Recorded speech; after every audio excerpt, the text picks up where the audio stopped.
നന്ദു, നോക്കൂ, ഈ 2028 വരെ ഇവരുടെ റാങ്ക് ലിസ്റ്റിന് കാലാവധിയുണ്ട്. പക്ഷേ അധ്യാപക നിയമനമാണ്. അതുകൊണ്ട് തന്നെ ഒരു അധ്യയന വർഷം മാത്രമേ ഇനി ലഭിക്കൂ. അതായത് 30-ാം തീയതി ഇവരുടെ ലിസ്റ്റ് ക്യാൻസലാവും, 31-ാം തീയതി അധ്യാപകർ ഇറങ്ങിപ്പോകും 2028 ആകുമ്പോൾ. അപ്പോൾ ഒറ്റ അധ്യയന വർഷം മാത്രമേ ഇവർക്ക് മുന്നിലുള്ളൂ. വലിയൊരു ആശങ്കയാണ് അവർ പങ്കുവയ്ക്കുന്നത്. എൻ്റെ ചോദ്യം ഇതാണ്, നമുക്ക് പൊളിറ്റിക്സ് ഒക്കെ മാറ്റിവെക്കാം. ഇതൊരു തലമുറയുടെ ആവശ്യമാണ്. നോക്കൂ, നമ്മുടെ കുട്ടികൾ അച്ഛനെയും അമ്മയെയും അനുകരിക്കുന്നതിനേക്കാൾ കൂടുതൽ ഇഷ്ടം അധ്യാപകനെ അനുകരിക്കാനാണ്, അധ്യാപകൻ്റെ വഴിയെ സഞ്ചരിക്കാനാണ്, അധ്യാപകൻ പറയുന്നത് അനുസരിക്കാനാണ്, അധ്യാപകനൊപ്പം കൂട്ടുചേരാനാണ്. അതാണ് പുതിയ സമ്പ്രദായം.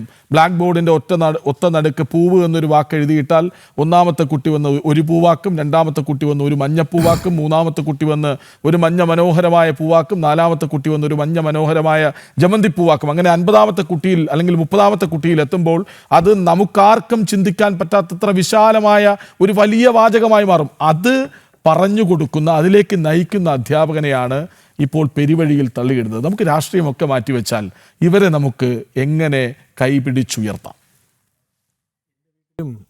കേറ്റൊക്കെ കഴിഞ്ഞ് സീറ്റൊക്കെ എടുത്ത് ഈ പറയുന്ന ഡിഗ്രിയൊക്കെ വാങ്ങിയ ഒരു അധ്യാപിക എൻ്റെ വീട്ടിലുമുണ്ട്, എൻ്റെ ഭാര്യ.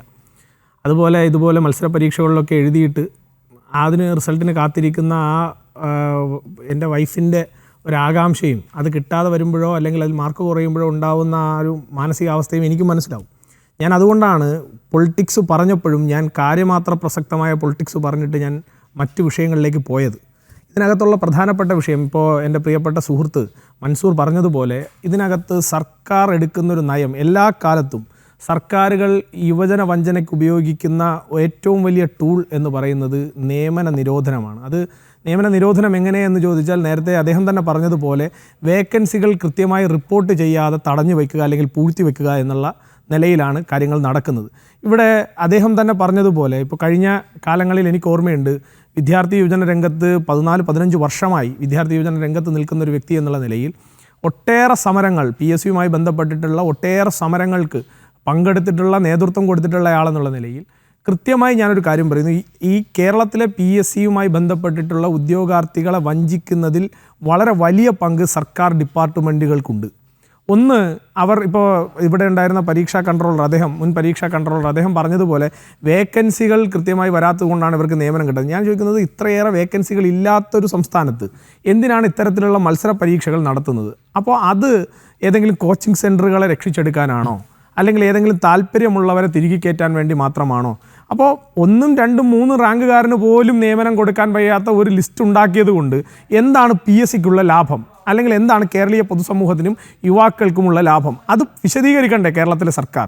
അപ്പോൾ അത്തരം ഈ പറയുന്ന എക്സാമുകളുടെ വിശ്വാസ്യത നഷ്ടപ്പെടുത്തുന്ന തലത്തിലേക്ക് ഈ PSC എന്ന് പറയുന്ന സ്ഥാപനം പ്രവർത്തിക്കുന്നുണ്ടെങ്കിൽ ഈ PSCയെക്കുറിച്ചൊരു പുനർചിന്തനം നടത്തേണ്ട ഉത്തരവാദിത്തം കേരളത്തിലെ സർക്കാരിനില്ലേ?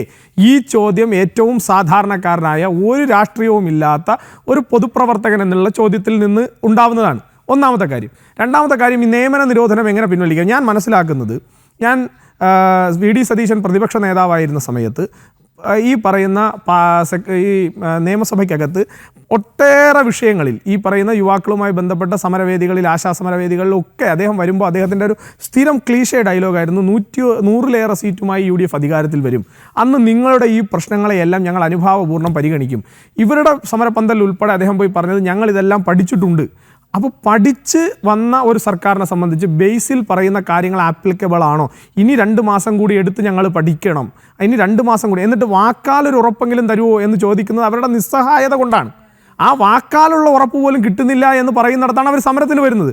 അങ്ങനെ സമരത്തിന് വരുന്ന ആളുകളെ അധിക്ഷേപിക്കുക എന്ന് പറഞ്ഞാൽ ഇവർ ഏത് തരത്തിലുള്ള മാനസികാവസ്ഥയിലാണ് പെരുമാറുന്നത് അധികാരം കിട്ടിയപ്പോൾ എന്നുള്ള ചോദ്യം, അത് പൊളിറ്റിക്കലല്ല, അതൊരു സാധാരണക്കാരൻ്റെ, ഒരു കോമൺ മാൻ്റെ ചോദ്യമാണ്. നിങ്ങൾ പറഞ്ഞിരുന്ന നിലപാടുകളിൽ നിന്ന് ഒട്ടേറെ പ്രാവശ്യം നിങ്ങൾ പിന്നോട്ടേക്ക് പോകുന്നു. നിങ്ങൾ നോക്കും, കേരളത്തിനകത്ത് നിങ്ങൾ ഈ സമരവേദികളിലൊക്കെ, ഞാൻ ഒരു പൊളിറ്റിക്കലി അല്ല ഇപ്പോൾ സംസാരിക്കുന്നത്, കേരളത്തിൻ്റെ സമരവേദികളിലൊക്കെ വന്ന് ഈ നിയമന നിരോധനത്തിനെതിരെ അദ്ദേഹം സംസാരിക്കുമ്പോൾ അദ്ദേഹം പറഞ്ഞ ഏറ്റവും പ്രധാനപ്പെട്ട വിഷയങ്ങളിലൊന്നാണ്, നിങ്ങൾക്ക് അദ്ദേഹത്തിൻ്റെ പഴയ പ്രസംഗങ്ങൾ എടുത്തു നോക്കിക്കഴിഞ്ഞാൽ മനസ്സിലാവും, ഏറ്റവും പ്രധാനപ്പെട്ട വിഷയങ്ങളിലൊന്നായിരുന്നു ഈ റിപ്പോർട്ടുകൾ, വേക്കൻസികൾ റിപ്പോർട്ട് ചെയ്യാത്തതാണ് ഇവരുടെ നിയമനത്തിന് തടസ്സം നിൽക്കുന്നത്. മൻസൂറിന് ഞാൻ പറയുന്നതിൽ തെറ്റുണ്ടെങ്കിൽ അതിനെ തിരുത്താം. അങ്ങനെ പറഞ്ഞു പോയ ഒരു പ്രതിപക്ഷ നേതാവ് സ്വാഭാവികമായും അദ്ദേഹം അധികാരത്തിൽ വന്നാൽ യുവജനങ്ങളോട് കമ്മിറ്റ്മെൻ്റ് ഉള്ള ഒരാൾ അല്ലെങ്കിൽ യുവാക്കളോട് കമ്മിറ്റ്മെൻ്റ് ഉള്ള ഒരാൾ അദ്ദേഹം ചെയ്യുന്ന ആദ്യത്തെ പണി എന്താണ്? ആ മന്ത്രിമാർ ഡെസിഗ്നേറ്റ് ചെയ്ത് കഴിയുമ്പോൾ മന്ത്രിമാരോട് പറയണം, നിങ്ങളുടെ വകുപ്പിനകത്തുള്ള മുഴുവൻ ഇതുപോലെ പൂഴ്ത്തിവെച്ച നിയമനങ്ങളും റിപ്പോർട്ട് ചെയ്യിപ്പിക്കാനുള്ള ഉത്തരവാദിത്വമല്ലേ ആദ്യം കൊടുക്കേണ്ടത് ബേസിൽ. ആ ന്യായമായ ചോദ്യത്തിന് നിങ്ങൾ രാഷ്ട്രീയമായി വക്രീകരിക്കുന്നിടത്താണ് എനിക്ക് വിരോധം. ഒന്ന്. ഇനി രണ്ടാമത്തെ കാര്യം, ഞാൻ പറഞ്ഞല്ലോ, ഈ PSC പരീക്ഷകളുടെ വിശ്വാസ്യത എന്ന് പറയുന്നത്, ഞാൻ അദ്ദേഹത്തിൻ്റെ വിഷയത്തിനോടൊപ്പം തന്നെ കേരളത്തിലെ പൊതുവായ ഉദ്യോഗാർത്ഥികളുടെ വിഷയം എന്നുള്ള നിലയിൽ PSC പരീക്ഷകളുടെ വിശ്വാസ്യത ചോർന്നു പോകുന്നു എന്നുള്ള ഒരു കാലത്ത് സ്വാഭാവികമായും VD സതീശൻ അധികാരത്തിലേക്ക് വന്നു കഴിയുമ്പോൾ അദ്ദേഹം തന്നെ ആരോപിച്ചതുപോലെ കള്ളന്മാരുടെ താവളമായ PSCയെ അദ്ദേഹം വന്ന് 1.5-2 മാസം കഴിയുമ്പോഴും അതേ PSCയെ തുടരാൻ അനുവദിക്കുന്നത് എന്തിൻ്റെ അടിസ്ഥാനത്തിലാണ് എന്ന ചോദ്യം ചോദിക്കണ്ടേ? അത് ചോദിച്ചാൽ അത് ഏതെങ്കിലും പൊളിറ്റിക്കൽ ക്രിറ്റിസിസം ആണെന്ന് നിങ്ങൾ പറഞ്ഞാൽ എങ്ങനെയാണ് അതിനെ അംഗീകരിക്കാൻ സാധിക്കുക? നിങ്ങൾ തന്നെ പറയുകയാണ് ഈ പറയുന്ന PSC എന്ന് പറയുന്നത് കള്ളന്മാരുടെ കൂടാരമാണ്. ഇത് നിങ്ങൾ കഴിഞ്ഞ 10 വർഷക്കാലം പറഞ്ഞ സ്റ്റേറ്റ്മെൻ്റാണ്. ആ 10 വർഷക്കാലത്തിൽ 5 വർഷക്കാലം പ്രതിപക്ഷ നേതാവായിരുന്ന ആൾ മുഖ്യമന്ത്രിയായി താൻ പറഞ്ഞ സ്റ്റേറ്റ്മെൻറ്റിൽ അദ്ദേഹം ഉറച്ചു നിൽക്കുന്നുണ്ടെങ്കിൽ അദ്ദേഹം നിയമപരമായി ഇതിനെ മാറ്റി പുതിയത് റീകോൺസ്റ്റിറ്റ്യൂട്ട് ചെയ്യുന്നതിന് വേണ്ടിയിട്ടുള്ള നടപടികൾക്ക് നേതൃത്വം കൊടുക്കുകയല്ലേ വേണ്ടത് എന്നുള്ളതൊരു പൊളിറ്റിക്കൽ ചോദ്യമാണോ? ഒരു കോമൺ മാൻ ചോദ്യമല്ലേ? അപ്പോൾ ആ ചോദ്യത്തെ നിങ്ങൾ അഡ്രസ്സ് ചെയ്യാതെ പോകുന്നു. അവിടെ നിങ്ങൾ രാഷ്ട്രീയമായി മറുപടി പറയുന്നത് പകരം ഞാൻ ചോദിച്ച റിലവൻ്റായ ചോദ്യങ്ങൾ, കോമൺ മാൻ്റെ ചോദ്യങ്ങൾ, അതിനോടൊപ്പം ഈ പറയുന്ന വിദ്യാർത്ഥികൾ അടക്കമുള്ള ഈ ഉദ്യോഗാർത്ഥികൾ അടക്കമുള്ള ആളുകളെ കാണാതെ നിങ്ങൾ നടത്തുന്ന രാഷ്ട്രീയം, അത് VD സതീശൻ നടത്തിയാലും മുഖ്യമന്ത്രിയായിരുന്ന പിണറായി വിജയൻ നടത്തിയാലും അവിടെ കൃത്യമായ ചോദ്യം ഞങ്ങൾക്കുണ്ട്.